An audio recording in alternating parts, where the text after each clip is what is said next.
विग्रहाणां जलजातपत्रनयनं भद्राद्रिमूर्तिस्थितं केयूरादिविभूषितं रघुपतिं सौमित्रयुक्तं भजे।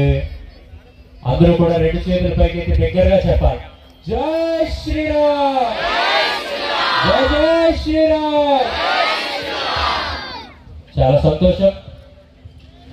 విజయనగరానికి శిరోమకుటంగా విరాజిల్లుతున్నటువంటి మరి రామనారాయణ క్షేత్రంలో మరి రామనవమి సందర్భంగా ఆ సీతారాముల యొక్క కళ్యాణంలో మీ అందరితో పాటు పాల్గొనడం చాలా సంతోషం।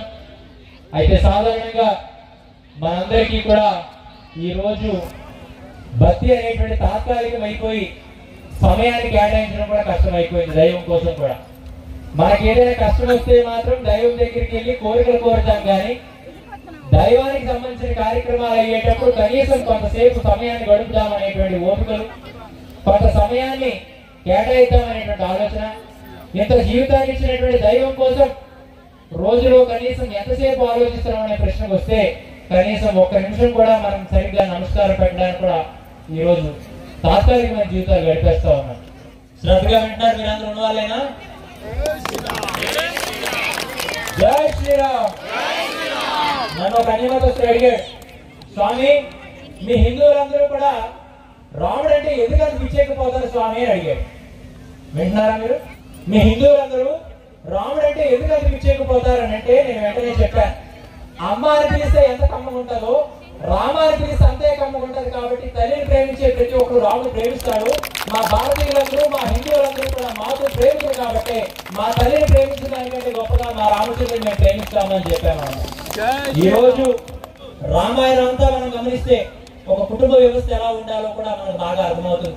ఒక తల్లి తండ్రి దగ్గర బిడ్డ ఎలా ఉండాలో, ఒక అన్నదమ్ములు ఎలా ఉండాలో, ఒక భార్య భర్తలు ఎలా ఉండాలో, ఒక వ్యక్తి సమాజంలో ఎలా బ్రతకాలో, ఏ బాధ్యతతో బ్రతకాలో మరి చక్కగా రామాయణం చెప్తుంది। కాబట్టి నిజంగా రాముడు నమ్మే భక్తులమే మనమైతే నేను అన్నిసార్లు భద్రాద్రి వెళ్ళాను, నేను ఇంటి గంటలో పూజ చేస్తానని చెప్పుకోవడం కాదు, నిలువునా బొట్లు తీసుకొని శ్రీరామ భక్తులను చెప్పుకోవడం కాదు।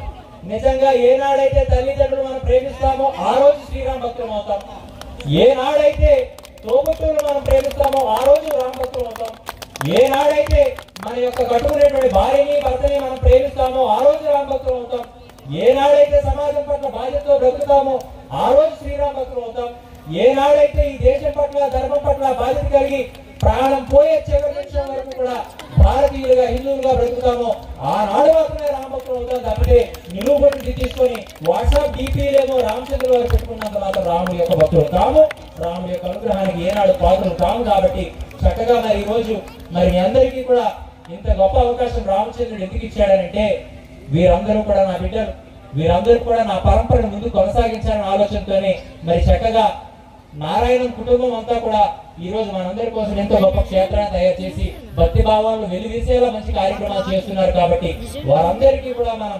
అభినందించాలి, వారందరికీ కూడా మనం తోడుగా ఉండాలి అని తెలియజేస్తూ చివరి నిమిషం వరకు హిందువులుగా హిందూ ధర్మంలోనే కొనసాగే విషయాన్ని గుర్తుపెట్టుకొని మన పిల్లలకి కూడా మన దేశ ధర్మ ఔన్నత్యాన్ని తెలియజెప్పేటట్టుగా మనం వారికి ఆ యొక్క శిక్షణ ఇవ్వాలని అందరికీ తెలియజేస్తూ మరొకసారి ఈ సందర్భంలో మీ అందరితో కలిసేటట్టు చేసినటువంటి పెద్దలందరికీ కూడా పేరు పేరున అభినందనలు ఆశీర్వాదాలు తెలియజేస్తూ మీ అందరి ముందు సెలవు తీసుకుంటూ ఒక్కసారి నిజంగా ఇంతసేపు మీకోసం మాట్లాడినందుకు నా మీద ఏమాత్రమే మీకు ప్రేమ ఉంటే రెండు చేతుల పైకి దగ్గరగా చెప్పాలి, జై శ్రీరామ్, జై శ్రీరామ్। అవే నమస్కారం చేసిన చేతుల్ని పిడికిలు బిగించి గట్టిగా పైకి చెప్దాం। ఒక్కసారి అందరూ నిలబడదాం, కుర్చీలో కూర్చున్న వాళ్ళు కూడా కాలు పట్టేసి ఉంటాయి। भारत माता की जय, सनातन धर्म की जय, गो माता की जय, गीता माता की जय, गंगा माता की जय, लक्ष्मण स्वामी की जय, आंजनेय स्वामी की जय, విజయనగరానికి రామనారాయణ క్షేత్రానికి కార్యక్రమానికి వచ్చిన పండిత ప్రవర్లందరికీ భక్తులైన మీ అందరికీ ఇంతసేపు మీ తలకై తిన్న నాకు కూడా జై హింద్।